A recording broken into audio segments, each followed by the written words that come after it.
యేసుక్రీస్తుని గురించి మనము తెలుసుకోవడానికి రావడానికి ఇక్కడికి వచ్చాం. ఒక మాట బైబిల్ గ్రంథంలో ఉంటుంది. యేసుక్రీస్తు దగ్గరికి మరియమ్మ దగ్గరికి గాబ్రియేలు దూత అనే దూత వచ్చి ఒక సెంటెన్స్ చెప్పుద్ది. ఆ సెంటెన్స్ ఏంటంటే, దయాప్రాప్తురాలా నీకు శుభం. లూకా సువార్త గ్రంథంలో ఉంటుంది. ఆమె వచ్చుద్ది, ఆవిడ దగ్గరికి దూత వచ్చి ఈ సెంటెన్స్ చెప్పడాన్ని చాలా లోతుగా కనబడుతూ ఉంటుంది. నాకైతే నేనంటాను, ఆమె ఒక్కటే దయాప్రాప్తురాలు అంటాడేంటి? కాదు కదా, మనం అందరం కూడా దయాప్రాప్తురాలమే. ఆ దినాన్న క్రీస్తు ఆమెకు అనుగ్రహించబడ్డాడు, ఆ దినాన్న క్రీస్తు అందరికీ అనుగ్రహించబడ్డాడు. క్రీస్తు ఆ దినాన్న అందరికీ అనుగ్రహించబడ్డాడు అని అంటే చాలామంది అనుకుంటారు ఈ లోకానికి దేవుడు రక్షకుడుగా వచ్చాడని అనుకుంటారు. సర్వలోకానికి రక్షకుడుగా వచ్చాడు. విశ్వమంతటికి రక్షకుడుగా వచ్చాడు. మన అదృష్టం ఏంటంటే మన ఇంట పుట్టినవాడు, మన ఒంటిలో అంటే మన ఒడిలో పుట్టినవాడు. ఒక ప్రశ్న అడిగి నేను ముందుకు వెళ్తాను. యేసుక్రీస్తు అనుగ్రహించబడిన వారందరూ కూడా హల్లెలూయా అని చెప్దాం. ఎవరెవరికైతే యేసుక్రీస్తు చేతులు ఎత్తి మరి హల్లెలూయా. చాలా గ్రేట్ అండి కదా. నాకు డబ్బు అనుగ్రహించబడింది. ఆ డబ్బును నేను పెంచవచ్చు, తగలేసేయచ్చు. నాకు ఆయుష్ అనుగ్రహించబడింది. ఆ ఆయుష్ని నేను చాలా జాగ్రత్తగా వినియోగించుకోవచ్చు. నా కాలమునకు ముందుగా నేను కూడా పోవచ్చు. నాకు యేసుక్రీస్తు అనుగ్రహించబడ్డాడు. అనుగ్రహించబడినటువంటి క్రీస్తుని నేను నెత్తి మీద కిరీటంగా ధరించవచ్చు. ఆ క్రీస్తుని బజార్లో పెట్టి అమ్మేయచ్చు. యేసుక్రీస్తు నాకు అనుగ్రహించబడ్డాడు. ఆ క్రీస్తుని ధరించి ఆ క్రీస్తులాగా నేను భూమి మీద సిద్ధపడిపోవచ్చు. యేసుక్రీస్తు నాకు అనుగ్రహించబడ్డాడు. ఆ క్రీస్తుని నేను జాగ్రత్తగా మభ్యపెట్టి పక్కన పెట్టి లోపల పెట్టి ఉండొచ్చు.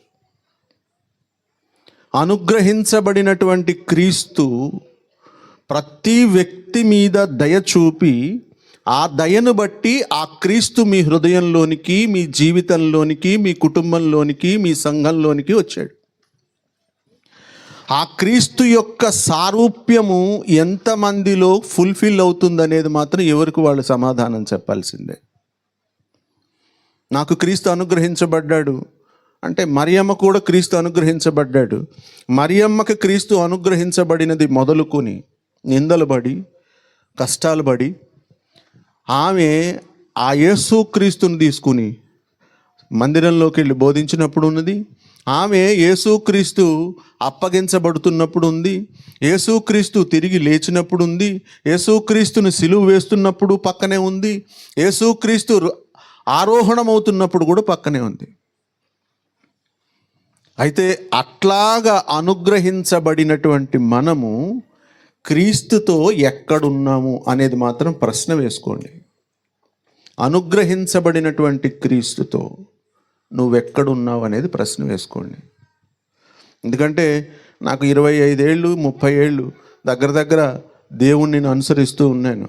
ఇప్పటికి కూడా ఒక్కో చాప్టర్ తిరగేస్తూ ఉంటే, బైబిల్ గ్రంథంలో ఒక్కో పేజీ తిరగేస్తూ ఉంటే ఈ వచనం ఎప్పుడుంది, నాకు ఇక్కడ ఎలా ఉంది అని అనిపిస్తూ ఉంటుంది.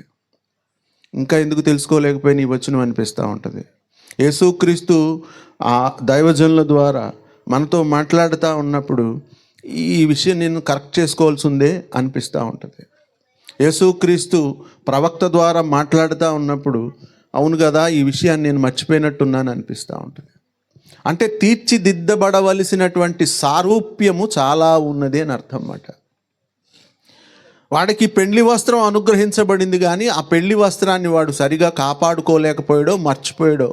పాపం పరలోకంలోకి వెళ్ళి విందులో కూర్చుని భోజనంలో ఉంటే నిర్దాక్షిణ్యంగా ఆ ఇంటి యజమాని వచ్చి ఆ వస్త్రం ఏదిరా అని అడిగి, లేదా ఒరే ఈయన తీసుకుని ఆ కొట్టుంది కదా అక్కడ పడేయండి అన్నాడు.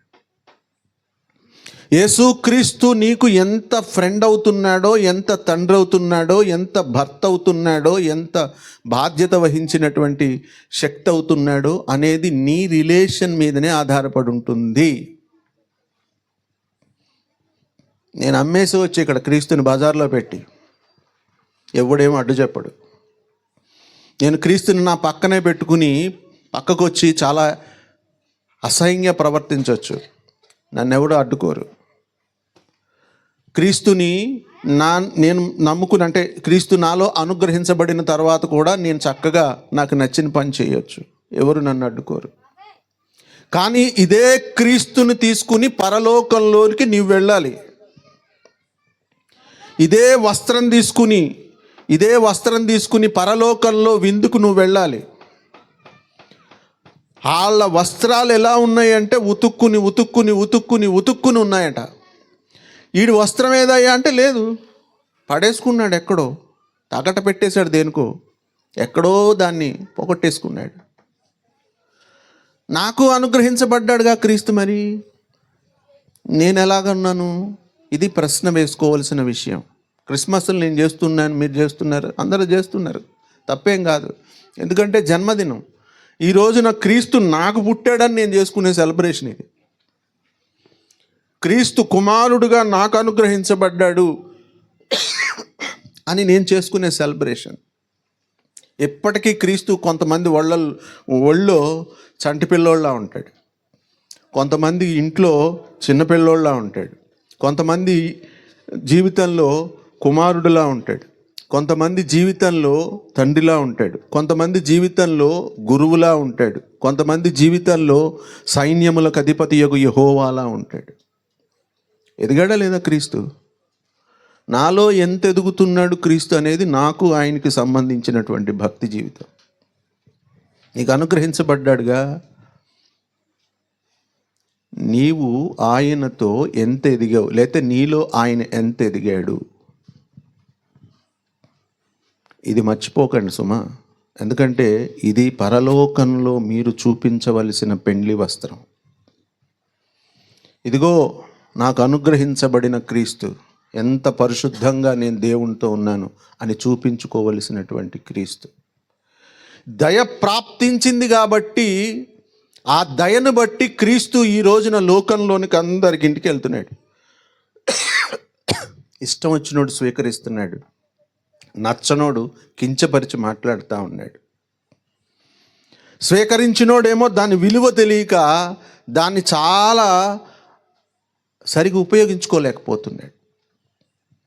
దాని విలువ తెలిసిన వాడు నెత్తి మీద కిరీటంలా ధరించి క్రీస్తునికి తనకు రాజుగా చేసుకుంటున్నాడు.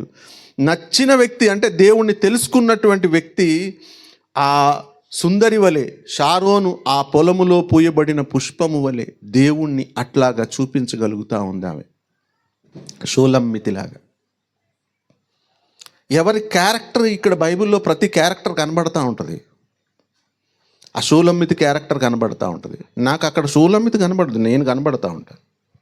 మరియమ్మ కనబడుతూ ఉంటుంది, మరియమ్మ కనబడదు, నేను కనబడుతూ ఉంటాను. అనుగ్రహించబడిన వాళ్ళేగా వీళ్ళంతా.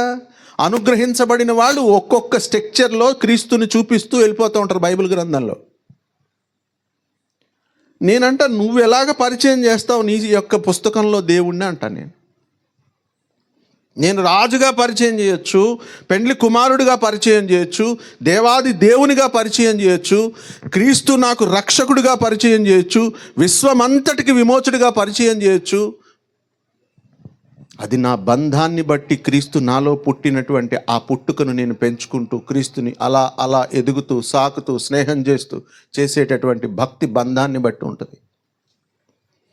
ఒకవేళ క్రీస్తుని ఎక్కడైనా అమ్మేసావేమో జాగ్రత్త, ఎక్కడైనా క్రీస్తుని తాకట్టు పెట్టేసేమో జాగ్రత్త. ఎందుకంటే ప్రతి ఒక్కరికి అనుగ్రహించబడినటువంటిది ఇది దేవుని యొక్క దయ. ఎందుకో కలిగింది ఆయనకి నా మీద దయ, పంపించాడు ఆయన నా ఇంటికి. నేను తీసుకున్నాను చక్కగా, ఆమె కూడా తీసుకుంది అలా తీసుకుని ఈ రోజున మరియమ్మ, ఈ రోజుకి కూడా మరియమ్మ అందరికీ పరిచయం చేస్తూనే ఉంది. ఇదిగో నేను దయ పొందాను, నేను క్రీస్తుని పొందాను, మీరు పొందారు. ఈ క్రీస్తుని మీరు సమాజానికి ఎట్లా చూపిస్తారు, పరలోకంలో ఇదే క్రీస్తుని ఎలా చూపిస్తారు అనేది మీకు నచ్చినట్టుగా భక్తి చేయబాకండి. దేవుని యొక్క గ్రంథంలో ఒక పత్రికలాగా మీరు కూడా భక్తి చేయండి. క్రీస్తుని అలాగ పరిచయం చేద్దాం.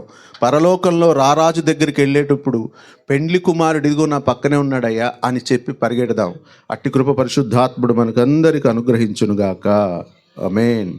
Thank you. God bless you.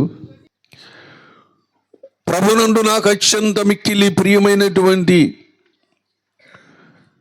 దేవుని ప్రజలారా, దేవుని బిడ్డలారా, జాగ్రత్తగా ఈ మాటలు మనం విందాం.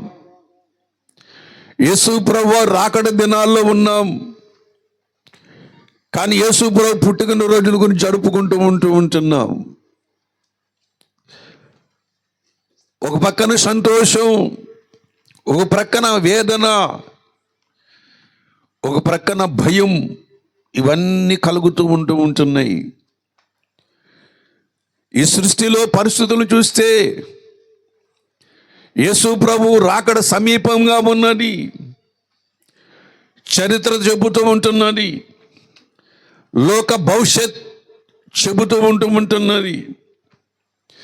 బైబిల్ గ్రంథము లేఖనాలు నెరవేర్పు గురించి మాట్లాడుతూ ఉంటున్నాయి. అనేక మంది ప్రవక్తలు దీనిని గురించి భయపడుతూ ఉంటున్నారు, భయమేస్తూ ఉంటున్నది. అది సంతోషకరమైన దినము కాదు. అది సర్వజనులు రొమ్ము కొట్టుకునే దినమని, లోకమంతా కూడా రొమ్ము కొట్టుకునే దినమని, సర్వ శరీరులు కూడా భయభ్రాంతులై, ఈ లోకపు శక్తులు కూడా భయభ్రాంతులై ఆయన ఉగ్రతకు ఆయనకు కనబడకుండా మమ్మల్ని కప్పెట్టండి, మమ్మల్ని దాయండని ఏ కొండలకైతే వెళ్ళారో,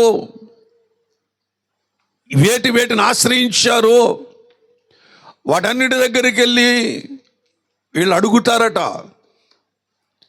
అటువంటి భయంకరమైన పరిస్థితులు భూలోకం మీదకి రాబోతూ ఉంటున్నాయి. అతి త్వరలో మన భారతదేశం అనుకుంటూ ఉంటున్నది చాలా బాగుంది, మోదీ గారి పరిపాలన చాలా బాగుంది, రాష్ట్ర పరిస్థితి చాలా బాగుంది అనుకుంటున్నారు. అస్సలు బాగలేదు. చాలా అధ్వాన్నంగా తయారవబోతూ ఉంటున్నాయి. భయంకరమైనటువంటి క్రైసిస్ను ఎదుర్కోవడానికి సామాన్య మానవుడు ఏ మాత్రం కూడా సిద్ధంగా లేడు. ఇటువంటి భయంకరమైన పరిస్థితుల్లో దేవుని ప్రజలారా, యేసు జన్మదినమును గురించి మనం మాట్లాడుకుంటూ ఉంటున్నాం. దీన్ని బట్టి నాకు ఒకటి గుర్తు వస్తూ ఉంటున్నది. ఇర్మియా గ్రంథములో ప్రవక్తని ఇర్మియా అంటూ ఉంటాడు, గ్రీష్మకాలం గతించిపోతూ ఉంది, కోతకాలం గతించిపోయింది. దేవుని బిడ్డలారా, మనము రక్షణ పొందకయే ఉన్నామంటూ ఉంటున్నాడు. ఎవరితో మాట్లాడుతున్నాడు? ఇర్మియా ఎవరితో మాట్లాడుతున్నాడు? ఇశ్రాయేలు ప్రజలతో మాట్లాడుతూ ఉంటున్నాడు. ఇశ్రాయేలు ప్రజలు ఎవరు? దేవుని ప్రజలు. ఎవరండి? ఇశ్రాయేలు నా జ్యేష్ఠ కుమారుడు అని పిలిచాడు దేవుడు. ఇశ్రాయేలు నా ప్రజలు, నేను చంకన పెట్టుకున్నటువంటి వాళ్ళు, నేను భుజాల మీద మోసినటువంటి వాళ్ళు, నేను ఐగుప్తు దేశములో నుంచి కనాను దేశమునకు నా చేత నడిపించబడినటువంటి వారు అని ఇశ్రాయేలు ప్రజలు దేవుని చేత ప్రశంసించబడినటువంటి వారి మధ్య ప్రవక్త అయినటువంటి ఇర్మియా మాట్లాడుతున్నాడు. గ్రీష్మకాలం జరిగిపోయింది, కోతకాలం జరిగిపోతూ ఉంటున్నది, కాలాలు ఒకదాని దగ్గర వెళ్ళిపోతూ ఉంటున్నది. కానీ మనం ఇంకా రక్షణ పొందకయ్యే ఉన్నామంటూ ఉంటున్నాడు. దేవుని ప్రజలారా, ఒకసారి ఆలోచన చెయ్యండి. ఆ విషయాన్ని ఒకసారి మనము స్మరణకు తెచ్చుకుందాం. ఆ విషయాన్ని ఒకసారి మన మైండ్లో తెచ్చుకుందాం, మన ఆలోచనలు తెచ్చుకుందాం. దేవుడు ఎవరి గురించి మాట్లాడుతున్నాడు? ఆ మాటలంటే ప్రభునందు ప్రియమైనటువంటి ఇశ్రాయేలు ప్రజల గురించి మాట్లాడుతూ ఉంటున్నాడు. ఒకసారి మనము కూడా మన జీవితానికి దాన్ని కూడా అన్వయించుకున్నాం. ఒకసారి ఇందాక కుమారుడు దాసబాబు చెప్పాడు ఒక మాట. యేసు ప్రభు వారిని మరియమ్మ పరిచయం చేసింది. ఆ యేసు ప్రభు వారు చూపించినటువంటి దయ నీవు ఎలా ఉపయోగించుకుంటూ ఉంటున్నావు? ఇశ్రాయేలు ప్రజల్లో ఉన్నటువంటిదే ఆ కార్యం. ఇశ్రాయేలు ప్రజలు సత్యమును సంతలో వదిలి పడేశారని చెప్పేసి యెషయా గ్రంథంలో చెబుతూ ఉంటాడు. యెషయా గ్రంథంలోనే మాట చెబుతూ ఉంటాడు. ఒకవేళ మనము ఆ పరిస్థితుల్లో ఉన్నామేమో ఒకసారి మనలను మనము ఆలోచించుకోవలసిన వారమై ఉంటున్నామని మనము చేస్తూ ఉంటున్నాను. ప్రభునందు ప్రియమైనటువంటి వాళ్ళరా, కాబట్టి దేవుని యొక్క జన్మదినాన్ని, యేసు ప్రభు మనకిచ్చిన రక్షణను మనం ఎలా కాపాడుకుంటూ ఉంటున్నాం? ఇర్మియా గ్రంథము 8వ అధ్యాయం, ఇర్మియా గ్రంథము 8వ అధ్యాయము 20వ వచనం చదువుకుందాం. చూడండి. కోతకాలము గతించి ఉన్నది, గ్రీష్మకాలము జరిగిపోయెను, మనము రక్షణ నొందకయ్యే ఉన్నామని చెప్పుదురు. కాలాలు గడిచిపోతూ ఉంటున్నాయి, రోజులు గడిచిపోతూ ఉంటున్నాయి, కానీ రక్షణ మాత్రము పొందలేదు. పాస్టర్ గారు, మా గురించి మీకు తెలియదండి. ఏమండి, మా గురించి మేము ఎప్పటి నుంచో క్రైస్తవులు, మేము ఎప్పటి నుంచో క్రైస్తవులం.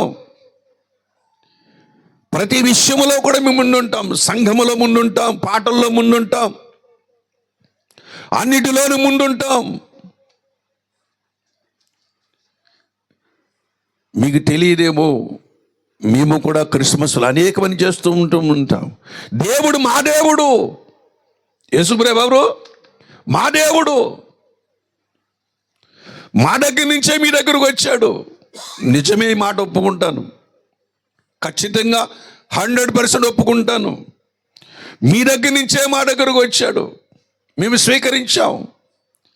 కానీ మీ దగ్గర నుంచి మా దగ్గరకు వచ్చిన దేవుడు మీతో మాట్లాడుతూ ఉంటున్నాడు. ఏమండి, ఇప్పుడు ఇశ్రాయేలు ప్రజలకు సువార్త ఎవరు ప్రకటిస్తున్నారు? దేవదూత ప్రకటిస్తూ ఉంటున్నది. ఎవరు ప్రకటిస్తున్నారు? దేవదూత ప్రకటిస్తున్నది. ఆయనకి ఇమ్మానుయేలు పేరు పెడతారు. ఆయనే తన ప్రజలను వారి పాపముల నుంచి విడిపించును అని మాట్లాడుతుంది. ఆయనే అంటూ ఉన్నారు. అరే, నీకు తెలియదా మేము దేవుని ప్రజలమని, మేము అబ్రహాం పిల్లలమని, మోషే బడిలో బాలురమని, యేసయ్య ఒడిలో కృతార్థులు కాకపోయినా అబ్రహాము మా తండ్రి, మోషే మా తండ్రిని చెప్పుకుంటున్నారు కదా. కానీ వాళ్ళ గురించి యేసయ్య యోహాను సువార్తలో దేవుని బిడ్డ ఒక్కొక్కరిని కూడా దుమ్ము దులిపినట్టు దులిపేశాడండి. వాళ్ళతో ఏమన్నాడు తెలుసా? శాస్త్రుల నీతి కంటేను, పరిసయ్యుల నీతి కంటేను మీ నీతి అధికము కాని యెడల, ధర్మశాస్త్రోపదేశకులు వాళ్ళు మోషేకి ఇచ్చిన ధర్మశాస్త్ర ప్రకారంగా దేవుని మందిరములో పరిచయం చేస్తున్నటువంటి వారు, మోషే ధర్మశాస్త్ర ప్రకారముగా ప్రజలందరినీ కూడా ధర్మశాస్త్రములు పెంచి పోషిస్తున్నటువంటి వారి మధ్య యేసు ప్రభు మాట్లాడుతున్న మాటలు ఒకసారి జ్ఞాపకం చేసుకోండి. మీరు మీ తండ్రి యగు, ఎంత భయంకరమైన మాట అండి. మీరు మీ తండ్రి యొక్క అపవాది సంబంధులు. యోహాను సువార్త 8వ అధ్యాయం 44వ వచనం చదవద్దు, జ్ఞాపకం చేస్తున్నాను. మేము మోషే శిష్యులము, అబ్రహాము సంతానము అయ్యున్నటువంటి మా దగ్గరకు నువ్వు వచ్చి నువ్వేం మాట్లాడుతున్నావు? మీరు మీ తండ్రి యగు అపవాది సంబంధులం. ఎంత భయంకరమైన మాట. క్రైస్తవులారా, దేవుని మాట జాగ్రత్తగా వినండి. క్రైస్తవులు అనుకుంటున్నటువంటి వాళ్ళారా, దేవుని మాట జాగ్రత్తగా వినండి. దేవుడే చెబుతూ ఉంటున్నాడు ఈ మాట. యేసు ప్రభువు చెబుతున్నారు ఈ మాట. అపోస్తలుడు పౌలు చెబుతున్నాడు ఈ మాట. ఏమిటా మాట? కొరింథీ సంఘములో కనబడుతుంది ఆ మాట. క్రైస్తవుల మధ్య క్రీస్తుని ప్రకటించుతూ ఉంటున్న మాట. క్రైస్తవుల మధ్య. ఇదేమైనా సమంజసంగా ఉంది ఈ మాట వినడానికి? అస్సలు నాకైతే నచ్చలేదండి. మేము దేవుని ఎరుగుదాం కదా, యేసు ప్రభు మాకు పరిచయం అయ్యి మా ద్వారా మీకు పరిచయం అయ్యారు కదా. అంటే అర్థం ఏంటంటే యేసు ప్రభు మాటలు విన్నాము కానీ వాటి సారాంశమును మన మనసుల్లోనికి, మన మైండ్లోనికి, మన నరలోనికి జీర్ణించుకోలేదన్నమాట. రాలేదవి. ఆ యొక్క రక్షణ భాగ్యము కానీ, ఆ పశ్చాత్తాపము కానీ, ఆ ఆత్మ స్వభావము కానీ మన జీవితంలోనికి రాలేడు.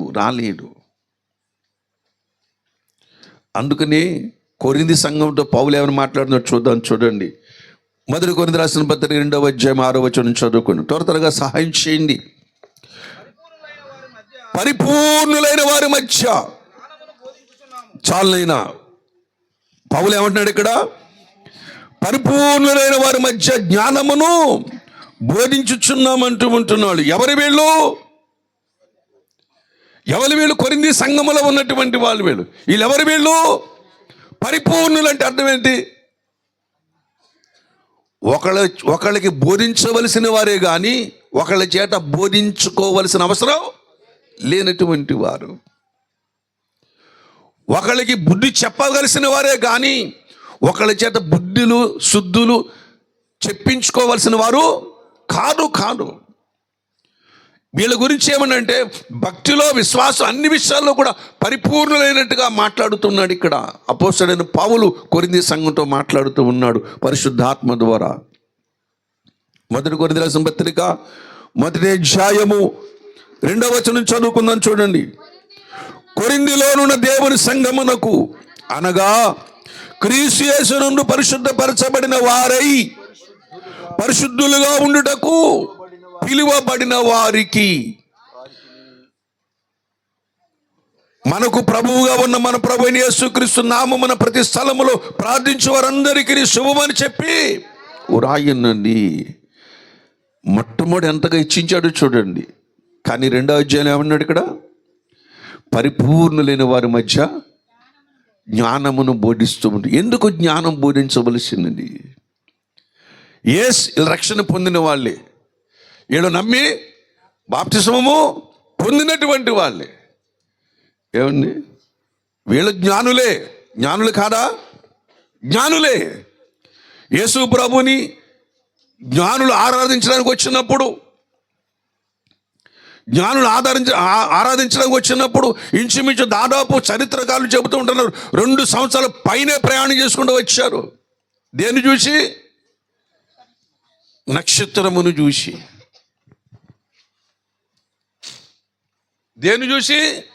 నక్షత్రమును చూసి వచ్చారు. ఎక్కడికి వచ్చారు? యూదా బెత్లెహేమునకు వచ్చారు. యూదా బెత్లెహేమునకు వచ్చి నక్షత్రమును చూసి యూదా బెత్లెహేముకు ప్రయాణం చేశారు. తీరమూసి యూదా బెత్లెహేముకు వచ్చిన తర్వాత ఏం చేశారు? వాళ్ళు దారి తొలగిపోయారు. ఒకసారి ఆలోచన చెయ్యండి. ఈ జ్ఞానులు వారి తూర్పు దేశములో ఉన్నటువంటి ఆయా దేశాల్లో ఉన్నటువంటి వారు లేఖనాలు పఠించిన వారా కాదా? క్రైస్తవులారా మిమ్మల్ని అడుగుతున్నాను నేను. లేఖనములు పఠించినటువంటి వారు, లేఖనములు ఎరిగినటువంటి వారు, లేఖనములు పరిశోధించినటువంటి వారు, జ్యోతిష శాస్త్రమును పరిశోధించినటువంటి వారు, నక్షత్ర శాస్త్రమును పరిశోధించినటువంటి వారు, ఈ లోక సర్వ జ్ఞానమును పరిశోధించినటువంటి వారు ఎవరు? జ్ఞానులు. ఎందుకంటే ప్రవక్త అయినటువంటి బిలాము ద్వారా దేవుడు పలికాడు, యాకోబులో నక్షత్రము ఉదయించును. ఆ నక్షత్రమును కనిపెట్టారు, ఆ నక్షత్రమును చూశారు. ఆ నక్షత్రం ఏంటంటే అన్ని నక్షత్రాలు అంటే నక్షత్రము కాదది, అది నడిచే నక్షత్రం. అది హల్లెలూయా. అది నడుస్తూ ఉంటున్నది. అది వీళ్ళు ముందెళ్తుంది, దాని వెనకాల ఏం చేస్తారు? వీళ్ళు వెళుతూ ఉంటున్నారు. అప్పుడు అందరూ అనుకున్నారు కదా జ్ఞానులు, ఓహో, రక్షకుడు భూమి మీద పుట్టేటప్పుడు, దేవుడి భూమి మీద అవతరించేటప్పుడు ఆకాశంలో నక్షత్రము పుట్టునని శాస్త్రాలు చెబుతున్నాయి కదా. ఆయన చెప్పినట్లుగానే ఏమైంది? నక్షత్రం పుట్టింది. ఆ నక్షత్రం వాళ్ళు నడిపించింది. ఎంత ప్రయాసపడ్డారు. ఈ రోజుల్లాగా ఫ్లైట్లు, ఈ రోజుల్లో ఉన్నట్టుగాని విమానాలు కానీ, రైళ్ళు కానీ, లేకపోతే సొంత వాహనాలు కానీ లేవప్పుడు. అప్పుడు గుర్రాల మీదే, ఒంటెల మీదే, గాడిల మీదే ప్రయాణం సాగింది. కొంతమంది ప్రయాణంలో, నలుగురు జ్ఞానులు ఈ ప్రయాణంలో కొంతమంది వాళ్ళ గుర్రాలు కూడా అమ్మేసుకున్నారు. వాళ్ళు తెచ్చినటువంటి డబ్బును కూడా అనేక మందికి నానా సమస్యల చేత ఉన్నప్పుడు వారికి వాళ్ళ దగ్గర ఆడుకోవడానికి వాళ్ళకి పంచిచ్చేసేసి ఆయన చేరుకోవడానికి ఒక జ్ఞానికి 33.5 సంవత్సరాలు పట్టింది. చరిత్ర చెబుతుంది, నేను చెప్తున్న మాట కాదు. అందులో ఒక జ్ఞానికి 33.5 సంవత్సరాలు పట్టింది. యేసు ప్రభువారు సిలువ వేయబడిన తర్వాత, ఆయన ప్రాణము విడిచిపెట్టిన తర్వాత, ఒక జ్ఞాని వస్తూ ఉంటున్నప్పుడు, యూదా బెత్లెహేములో సిలువ వేస్తున్న గొల్గొతా కొండ దగ్గరకు వస్తూ ఉన్నప్పుడు, ఆ కొండ చర్యల్లో యేసు ప్రభువారు మరణించిన తర్వాత కొండలు బద్దలైపోయినని బైబిల్ చెప్తున్న ప్రకారముగా అందులో ఒక శిల చిదిరిపోయి వస్తున్నటువంటి ఆ జ్ఞాని తలకు తగిలి మూర్ఛలి పడిపోయినప్పుడు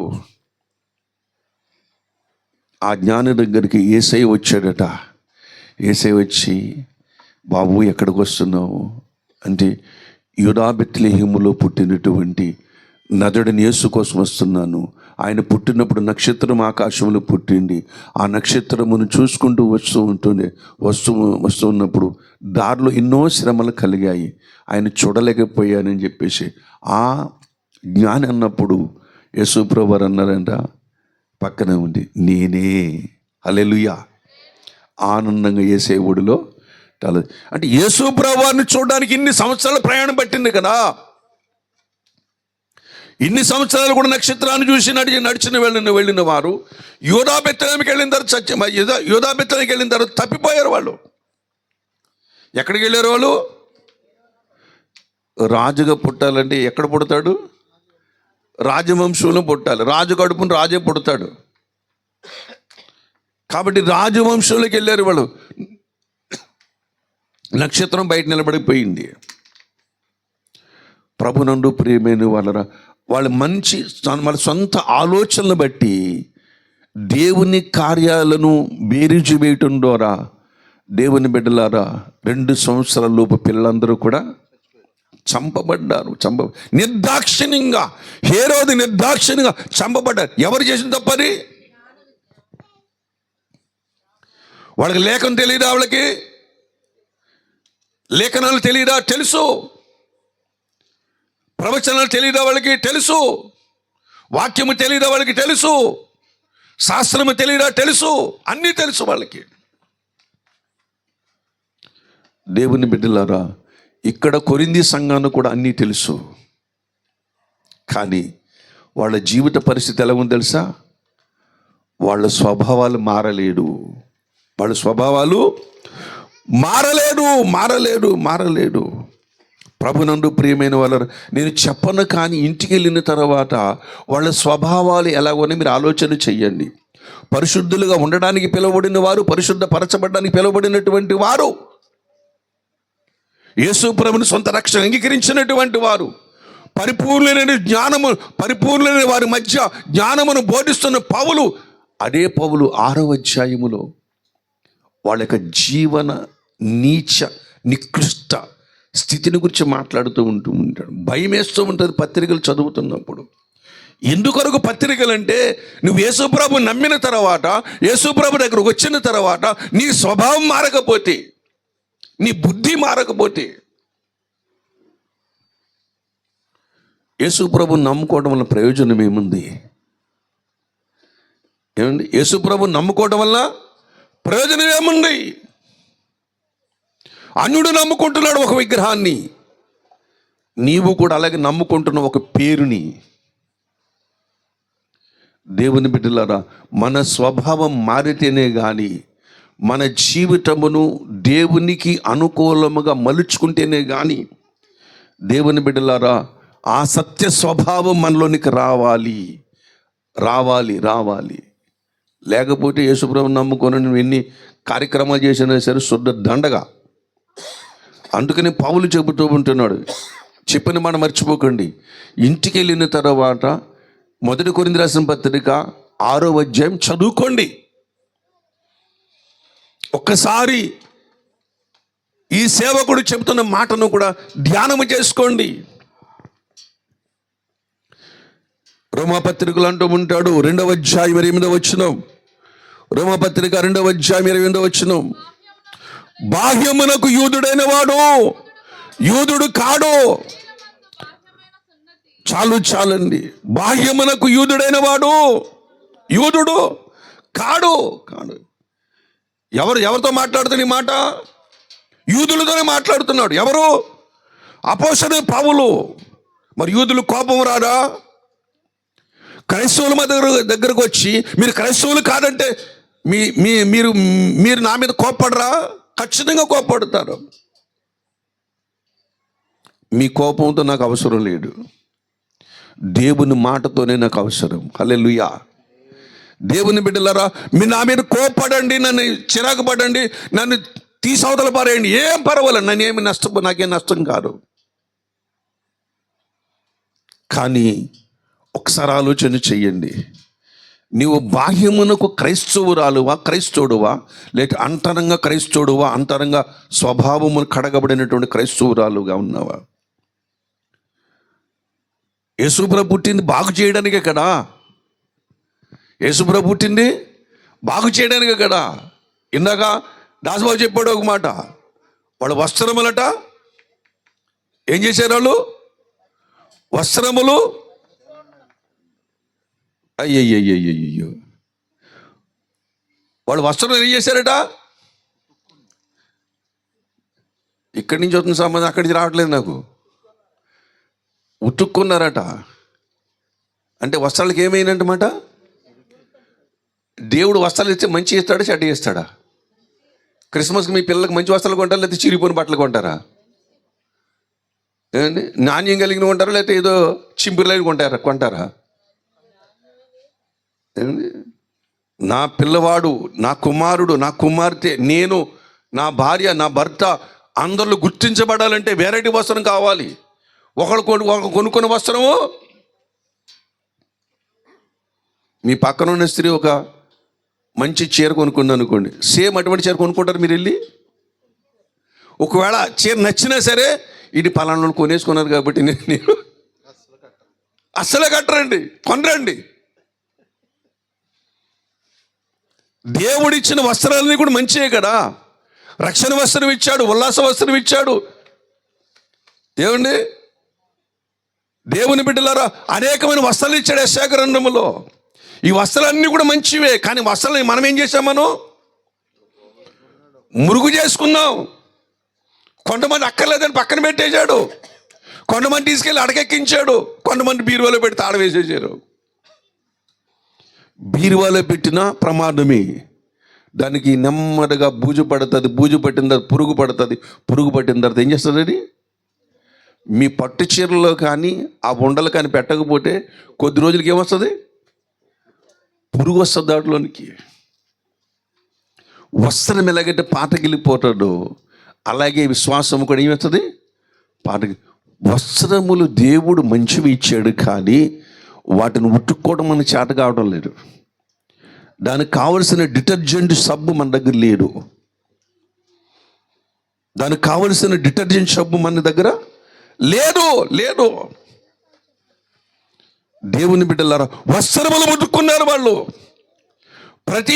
ప్రతిరోజు వస్త్రములు ఉతుక్కున్నారు వాళ్ళు. ఎక్కడ ఉతుక్కున్నారు వాళ్ళు?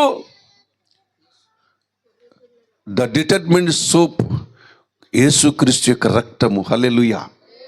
యేసుక్రీస్తు రక్తము దగ్గరికి రావడం లేదు. చాలా మంది అనుకుంటే దేవుడు హృదయంలో ఉండాలి, మనసులో ఉండాలి, చర్చలో వెళ్తే ఉందరా బాబు అంటూ ఉంటారు బుద్ధిహీనులు. దేవుడు హృదయములో ఉన్న, దేవుడు మనసులో ఉన్న ఈ లోకాధికారి చెబుతున్నటువంటి నిన్ను మోసం చేసే మాటలవి. నువ్వు దేవుని మందిరానికి వెళ్ళవలసిందే. యేసుప్రభువు వారు ఒక కుష్ఠరోగి దగ్గరకు వచ్చినప్పుడు ఆ కుష్ఠరోగితో అన్నాడు కదా, నువ్వు దేవాలయమునికి వెళ్ళి యాజకులకు నీవు ఎందుకన్నాడు? కుష్ఠరోగి దేవాలయానికి వెళ్ళడానికి అవకాశం ఉందా? లేదు. మీరు వెళ్ళగలడా? ఆడెళ్ళ కుష్ఠరోగి, ఆడ మీరు జాలి పడాలి కదా. కానీ ఎందుకన్నాడు ఆయన? దేవాలయములోనికి వెళ్ళాలి. ఇది దేవుని ఆజ్ఞ. నీ స్వభావం మారాలంటే నువ్వు దేవుని మందిరమునికి వెళ్ళాలి. మనసులో ఉండాలి, చెవిలో ఉండాలి, ముక్కులో ఉండాలి, నోట్లో ఉండాలి, హృదయంలో ఉండాలి. ఇటువంటి పనికిమాలిన సోది మాటలు మానేయండి. క్రైస్తవులారా, ఈ పనికిమాలిన సోది మాటలు మానేయండి. బాహ్యమునకు యూదుడైన క్రైస్తవునాడు ఇలాగ మాట్లాడుతూ ఉంటాడు. ఈ పనికిమాలిన సోది మాటలు మానేయండి. ప్రతివాడు కూడా రక్షణ పొందాలి. హల్లెలూయా. ప్రతివాడు కూడా ప్రతి ఆదివారమున యేసుక్రీస్తు రక్తము దగ్గర వచ్చి తమ వస్త్రములు ఉతుక్కోవాలి. ప్రతిరోజు ఉతుక్కోవాల్సిందే. ఉతుక్కోవడానికే ప్రభు బలని దగ్గర పెట్టాడు ఆయన. ఊరికనే పెట్టలేనా? ఆ ప్రత్యక్ష గుడారములో గంగాళం ఎందుకు పెట్టాడంటే కడుక్కోవడానికే. ఆ ప్రత్యక్ష గుడారములో బలిపీఠం ఎందుకు పెట్టాడంటే విరిగి నెలిగిన మనసుతో రావడానికే. ప్రభునందు ప్రియమైనటువంటి వాళ్ళ ఇలా చేస్తూ ఉన్నప్పుడు నీకు తెలియకుండా నీకు అనుభూతి కలగకుండా నీకు తెలియకుండా ఆటోమేటిక్గా నీలో పరిశుద్ధత స్వభావం అని వచ్చేస్తూ ఉంటుంది. దేవుడు పంపిస్తూ ఉంటాడు. హల్లెలూయా. నీ మనసుతో దేవుడు టచ్లో ఉంటూ ఉంటాడు. నీ ఆలోచన టచ్లో ఉంటూ ఉంటాడు. నీకు పరిశుద్ధమైన ప్రవర్తన ఇస్తూ ఉంటాడు. హల్లెలూయా. అలాగూ తెలుపు చేసుకొని ఇక్కడికి మహాశ్రమం నుంచి వచ్చిన వారని ప్రకటన గ్రంథం 7వ అధ్యాయం 14వ వచనం చెబుతూ ఉంటాడు. ప్రభునందు ప్రియమైనటువంటి వాళ్ళరా, కాబట్టి మనుషులు అనుకుంటూ ఉంటారు, పరిసయ్యులాగా ఆలోచన చేస్తూ ఉంటారు. స్వభావం మారకపోతే నువ్వు పరిసయ్యుడైనా సరే దేవునికి అవసరం లేదు, నువ్వు యూదుడివైనా సరే అవసరం లేదు, నువ్వు క్రైస్తవుడైనా సరే అవసరం లేదు. పరిసయ్యులాగా ఆయనకు అక్కర్లేదండి. పరిసయ్యులు అంటే ఆయన చిరాకు పడతాడు. ఆయన స్వభావం మారకుండా భక్తి చేస్తూ ఉన్నాడు, స్వభావం మారకుండా ప్రార్థన చేస్తూ ఉన్నాడు, స్వభావం మారకుండా జీవితాన్ని గడిపేస్తూ ఉంటున్నాడు. ఒకవేళ ఎవరైనా సహోదరుడు తప్పు చేశాడు అనుకోండి, అతడు పాపాలు కప్పెట్టడు, అతడు పాపాలని అందరికీ చెబుతూ ఉంటాడు. ఈడు పరిసయ్యుడు. ఏమండి? ప్రేమ దోషములను ఏమండి ఉందా? ప్రేమ అందరికీ పరిచయం చేస్తూ ఉంటారు. చేసుకోండి, అందుకు నీవు పిలువబడ్డావు. కానీ కప్పెట్టి మాట్లాడడానికి నేను పిలువబడ్డాను. హల్లెలూయా. దేవుని బిడ్డలారా, పైగా మనం ఏమని చెప్పుకుంటున్నాం? క్రైస్తవులను చెప్పుకుంటూ ఉంటున్నాం. కానీ దేవుని బిడ్డలారా, ప్రభునందు ప్రియమైనటువంటి వాళ్ళరా, యేసు ప్రభు వారి లోకమునకు వచ్చినప్పుడు కొన్ని మాటలు అన్నాడు. ఆ మాటలు చెప్పుకొని మనం ముగించేసుకుందాం. లూకా సువార్త 4వ అధ్యాయం 18వ వచనం చదువుకున్నాం. చూడండి, లూకా సువార్త 4వ అధ్యాయము 18వ వచనం చదువుకున్నాం. ప్రభువాత్మ నా మీద ఉన్నది, బీదలకు సువార్త ప్రకటించుటకై ఆయనను అభిషేకించెను, చెరలోనున్న వారికి విడుదల, గుడ్డి వారికి చూపు కలుగునని ప్రకటించుటకును, నలిగిన వారిని విడిపించుటకును, ప్రభు హితవచనం ప్రకటించుటకును ఆయనను పంపి ఉన్నాడు. ఆయన అని వ్రాయబడిన చోటు ఆయనకు దొరికెను. చాలు. 21వ వచనం అంటాడు కదా, ఈ లేఖనము నెరవేరినదని, మీ వినికిడులు నెరవేరినదని మీతో వారితో చెప్పసాగెను. యేసుప్రభు ఎందుకు వచ్చాడు? యూదులను ఆదాము పిల్లలుగా మార్చడానికి. హల్లెలూయా. యూదులను దేవుని పిల్లలుగా మార్చడానికి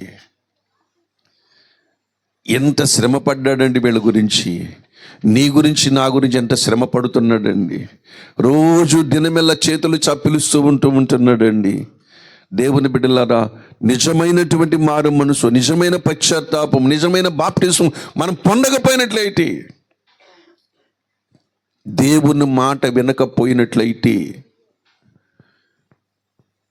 దేవుడు నిర్దాక్షిణ్యంగా చక్కటి మాటలు చెప్పాడు. దాసుబాబు నా ప్రసంగానికి చక్కగా మ్యాచ్ అయిపోయిన మాటలు చెప్పాడు.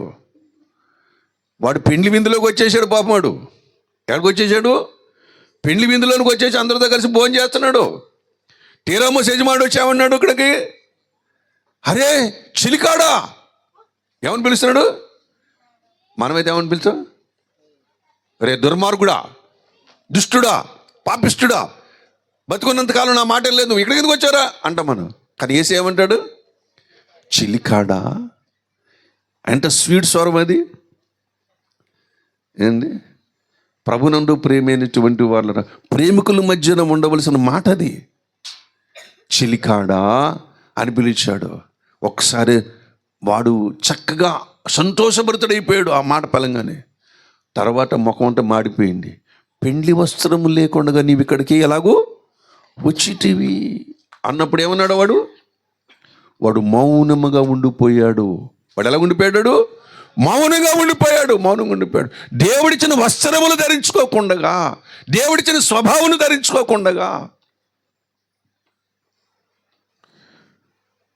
దేవుని బిడ్డలారా, దేవుని స్వభావము చేత లోపల మలచబడాలంటే అపోస్తల కార్యముల నుంచి యోధా పత్రిక వరకు ఖచ్చితంగా నువ్వు చదవాలి. ఈ పత్రికలే నీ స్వభావాన్ని దేవునికి అనుకూలమైన స్వభావంగా మలిచే పత్రికలవి. మనం పత్రికల జోలికి వెళ్తాం ఏంటి? అసలే వెళ్ళం దాని జోలికి. దేవుని బిడ్డలారా, అందుకని దేవుని కుమారుడు వచ్చి ఈ 2027 సంవత్సరములో ఈ 16వ తేదీన మన ప్రియులు 15వ తేదీన మన ప్రియులు ప్రసాద్ గారి గృహములో ఈ చక్కటి సభ మనకి ఇచ్చాడు. ఎందుకో తెలుసా? దేవుని బిడ్డల మాట చదువుకుని ముగించేసుకుందాం. మొదటి యోహాను రాసిన సువార్త, మొదటి యోహాను రాసినటువంటి సువార్త, మొదటి యోహాను రాసిన పత్రిక, నన్ను క్షమించండి, 5వ అధ్యాయము 20వ వచనం, 5:20. మనము సత్యవంతుడైన వానిని ఎరుగవలనని దేవుని కుమారుడు వచ్చి మనకు వివేకము అనుగ్రహించి ఉన్నాడని ఎరుగుదుము. చాలు. ప్రభునందు ప్రియమైనటువంటి వాళ్ళరా, దేవుని కుమారుడు వచ్చి మనకి ఏమిస్తున్నాడు? ఇప్పుడు వివేకమిస్తూ ఉంటున్నాడు. రక్షణ విషయంలో నువ్వు ఎక్కడెక్కడైతే తప్పిపోయావో ఇప్పుడు ఏమిస్తున్నాడైనా? వివేకం ఏంటో తెలుసా? మనం పరిశుద్ధులమయ్యే స్వభావం మారేది ఎక్కడో తెలుసా? దేవుని బిడ్డలరా, అపోస్తలిక బోధలోనికి రావాలి. హల్లెలూయా. ఎక్కడ రావాలి? అపోస్తలిక బోధలోనికి రావాలి. అపోస్తలిక బోధ ఏమిటి? దేవుని బిడ్డలారా, దిద్దబడటం, మార్చబడటం, మలచబడటం, దిద్దుకోవడం, దేవుని చెప్పిన మాట ప్రకారంగా నడుచుకోవడం కష్టమైనది కాదు. అన్నీ చేస్తారు, ఒకటి చేయరండి. అన్నీ చేస్తారు, ఒకటి చేయరండి. ఒకటి దగ్గరకు వచ్చేసరికి వాళ్ళ సొంత ఆలోచనలు వచ్చేస్తూ ఉంటాయి, వాళ్ళ సొంత పద్ధతులు వచ్చేస్తూ ఉంటాయి, వాళ్ళ సొంత నిర్ణయాలు వచ్చేస్తూ ఉంటాయి. దేవుడికి అక్కడికి చిర్రెత్తిపోతాయి మనుషుని చూసి. దేవునికి ఇలా మాట్లాడని మీరు ఏమనుకోకండి. దేవునికి ఏమవుతుంది? కోపం పెరుగుద్ది. దేవుని కోపం వచ్చినప్పుడు ఆ మనిషిని కూడా తృణీకరిస్తాడు. ఆయన ఎంతటి వారైనా నాకు అవసరం లేదు. మోషే నైల్యంతుడిలో నమ్మకమైన వాడని, నాకు మోషేతో నేను ముఖాముఖిగా మాట్లాడాను, ఒక స్నేహితుడితో మాట్లాడానని, మోషే గురించి కోరహును అభిరామును ఎదిరించి వాళ్ళందరూ పక్కకు తోసేసి మోషేను ఉన్నతమైన స్థానం నిలబెట్టిన దేవుడే ఒకానొక సమయం వచ్చేసరికి మోషేను చంపాలని చూశాడు దేవుడు. మోషేను చంపాలని చూశాడు. ఏం ప్రభు, మోషే చేసిన తప్పేంటి? తన భార్య చేసిన తప్పది. కానీ మోషే చేసిన తప్పేంటి? ఇంత నమ్మకం కలిగిన వాడు కదా, నీ మాట కొరకు నీ కోసం ఐగుప్తు సింహాసనం విడిచిపెట్టినవాడు కదా, నీ ప్రజల కొరకు అరణ్య మార్గం ఎంచుకున్నవాడు కదా, తిరస్కారాలు, నిందలు, బాధలు, శ్రమలు, కష్టాలు, బాధలు అన్ని పడినవాడు కదా. ఎందుకు ఈ చిన్న పొరపాటు చేసినప్పుడు మోషేని ఎందుకు చంపాలనుకుంటున్నావని నేను ప్రశ్నించాను వాక్యం చదువుతున్నప్పుడు. అరే బుద్ధి లేనోడా, దేవుడు నాతో ఒరే బుద్ధి లేనోడా, మోసే చేసిన తప్పిదిరా. తన పిల్లలకు అబ్రహాము చేత పంపించబడినటువంటి సున్నతి ఆచారమును ఆచరించలేడు అని అందుచేత మోషేను మోషే కూడా దేవునికి లెక్కలేదండి. ఇప్పుడు మన దగ్గరకు వద్దాం. మోషే కాలు గోరు కూడా మన పోలం, మోషే కాలు కంటుకున్న ధూళి కూడా మన పోలం. మనలో ఎన్ని లోపాలు కనబడుతున్నాయి, మనలో ఎన్ని లోపాలు కనబడుతున్నాయి, లెక్కలేని లోపాలు కనబడుతుంటున్నాయి. ఈ కడవరి కాలములు ఎలాగ ఉంటుంది తెలిసే దేవుడు అపోస్తలిక బోధను మన బలహీనతను బట్టి, మన బుద్ధిహీనతను బట్టి, మన మతి మూఢతను బట్టి, మన అజ్ఞానమును బట్టి, మన అతిక్రమమును బట్టి దేవుడు అపోస్తల బోధను సిద్ధపరిచాడు. ఆ సిద్ధపరిచిన దాంట్లో ప్రతి ఆదివారం గుడికి వెళ్తారు, యేసు మంచిదే, పాటలు పాడతారు, వాక్యం వింటూ ఉంటారు, అన్నీ చేస్తూ ఉంటారు.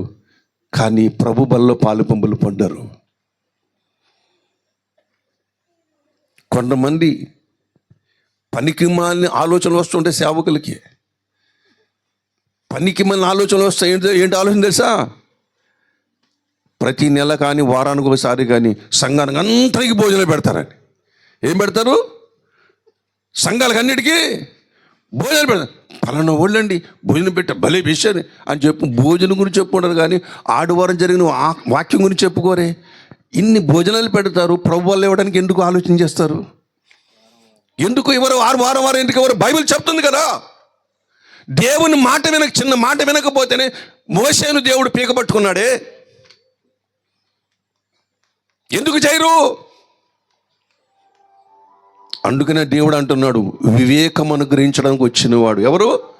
మన ప్రభు అయిన యేసుక్రీస్తు వారు. వివేకం అనుగ్రహించడానికి వచ్చినటువంటి వాడు. ఒప్పుకోడండి దేవుడు. దేవుడు చెప్పిన సంఘ నియామకాలలో 7 విషయాలు తప్పిపోయినా సరే దేవుడు నిన్ను ఒప్పుకోడు. దేవుని బిడ్డలారా, మనం పరిశుద్ధులం కాదు, మనం పాపులం, మనం అనేక విషయం తప్పిపోతున్నాం. కానీ ఎలా పరిశుద్ధులం అవుతామంటే దేవుని మాట వినుట ద్వారా. ఆ యోర్దాను నదిలో నయమాను మునుగుట ద్వారా కాదు, యోర్దాను నది దగ్గరికి ప్రవక్త చెప్పిన మాటను బట్టి వెళ్ళాడు. కాబట్టి యోర్దాను నదిలో అతనికి ఏమి జరిగింది? అతని ఆలోచన ప్రకారంగా అయితే అబానా నదిలో మునగాలి. ఏ నదిలో మునగాలి? అబానా నదిలో మునగాలి. అది పుణ్య నదులు, జీవజలములయ్యి. యోర్దాను నది కుళ్ళు వాటర్ వస్తుంది, మున్సిపల్ డ్రైనేజ్ వాటర్ అంతా యోర్దానులో నదిలోకి వస్తూ ఉంటున్నది. ఆ నదిలో మునగనన్నాడు. తర్వాత మనసు మార్చుకున్నాడు, యోర్దాను నదిలో ముగిలాడు. పసిపిల్ల దేహం అయిపోయింది. యోర్దాను నదిలో మునిగితేనే స్వస్థత దొరుకుద్దా? అబానా నదిలో మునిగితే, పరప్పర నదిలో మునిగితే స్వస్థత దొరకదు. మాట ఏంటంటే ఇక్కడ మాట అంటే మాట వింటమే మనం నేర్చుకోవాలి. ఎప్పుడు కూడా నేను వచ్చే వరకు ఇలా చేయడం చెప్పాడు. ఇక్కడ వింటారా మన మాటలో? ఇప్పుడు చదవండి యెషయా గ్రంథం ఇందాక మనం చదువుకున్న మాట 25వ అధ్యాయము 9వ. ఆడిన మన జనులు ఇలాగందురు, ఇదిగో మనం రక్షించనని మనము కనిపెట్టుకొని ఉన్న మన దేవుడు, మనము కనిపెట్టుకొని యెహోవా ఈయనే ఆయన రక్షణ బట్టి సంతోషించి ఉత్సహిస్తూ ఉంటారు. 7 ఏండ్లు విందనుకోండి, 1000 ఏండ్ల పరిపాలన అనుకోండి, యుగాలు ఆయనతో పాటు మనం ఏంటో అక్కడ సంతోషంగా ఉంటాం. అందుకొరకు ఈ ప్రభు హితవత్సరం ప్రకటించడానికి యేసు ప్రభు వారి లోకానికి వచ్చి ఆ శాస్త్రులకు, ఆ పరిసయ్యులకు, ఆ యూదులకు చెబుతూ ఉంటున్నాడు, నేడు మీ వినికిడులో ఈ లేఖనము నెరవేరిందని.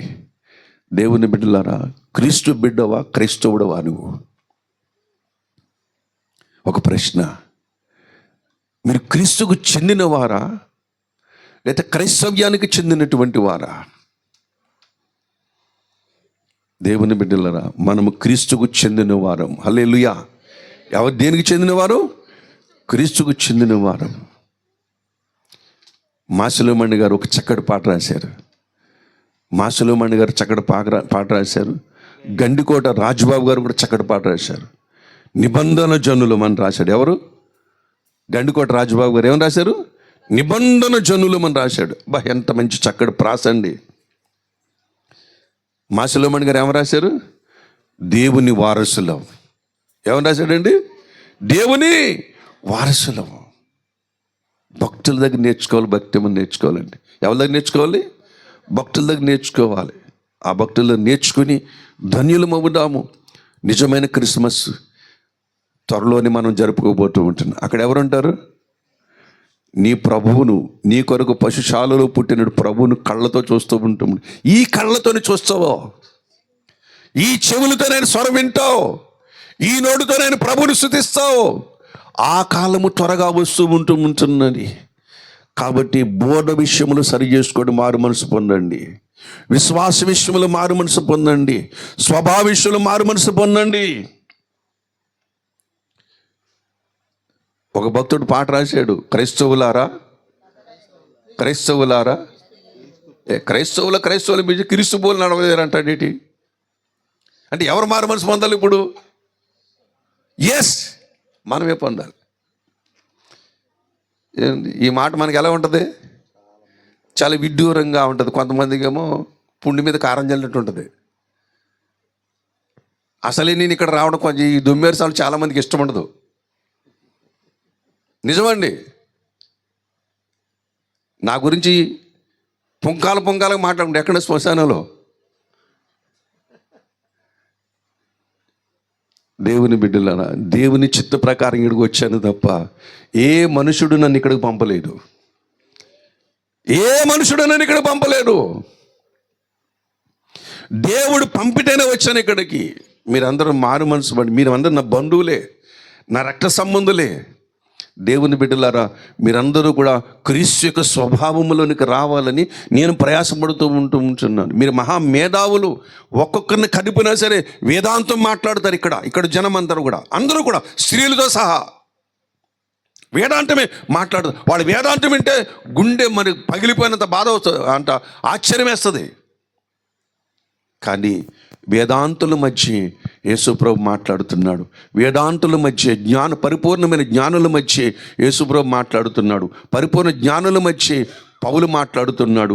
పరిపూర్ణ జ్ఞానుల మధ్య ఈ బైబిల్ గ్రంథం అంతా కూడా పరిశుద్ధాత్మ దేవుడు మనకు విశదపరుస్తున్నాడు. ఒకటే, మనము క్రీస్తు యొక్క స్వభావములోనికి, క్రీస్తు యొక్క పోలికలోనికి మనం వెళ్ళాలంటే మనం అవలంబించవలసినది బోధన అవలంబిస్తేనే.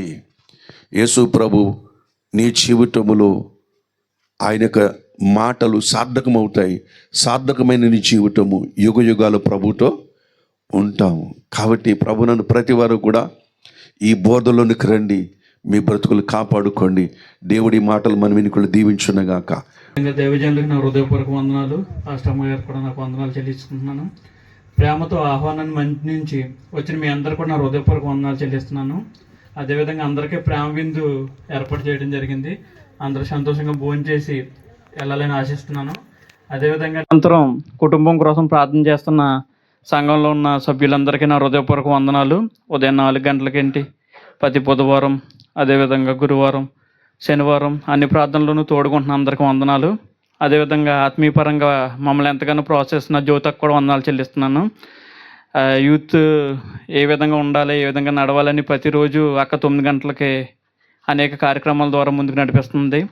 అదేవిధంగా ఈరోజు జరిగిన కార్యక్రమాల్లో లోకల్గా ఉన్న స్నేహితులేంటి, అదేవిధంగా సంఘంలో ఉన్న యవనస్తులేంటి, ఉదయకాలం నుంచి మొన్న నుంచి కూడా భోజనం ఎక్కడ ఇవ్వాలి, లేకపోతే ఏ విధంగా జరగాలి, ఏ విధంగా ఉండాలి, ఏదేది కావాలి అనేది ప్రతి విషయాన్ని నా తోడుగా ఉండి సహాయం చేస్తూ ముందుకు నడిపించారు.